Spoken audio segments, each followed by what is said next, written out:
ஓம் சக்தி. ஆன்மீகம் வளர வேண்டும். கூட்டம் கூடி வழிபாடு செய்யாவிட்டால் வீடு காடாக மாறும். கோவிலும் கோர்ட்டும் சமம். கோயில் அர்ச்சகன் தூய்மையானவனாக இருக்க வேண்டும். வற்புறுத்தி வசூல் செய்பவனாக இருக்கக்கூடாது. மனசாட்சி உடையவனாக, தெய்வ அம்சம் உள்ளவனாக இருக்க வேண்டும். அதுபோல கோர்ட்டில் நடுநாயகமாக விளக்க வேண்டிய நீதிபதியும் தூய்மையானவராகவும் இருக்க வேண்டும். கொடியவர்கள் கோவிலுக்கும் வருவார்கள், கோர்ட்டுக்கும் வருவார்கள்.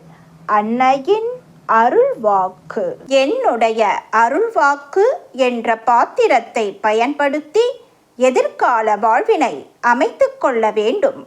எல்லோருக்கும் பகிர்ந்தளிக்க வேண்டும். அன்னையின் அருள்வாக்கு. Please share and subscribe. Om Sakti.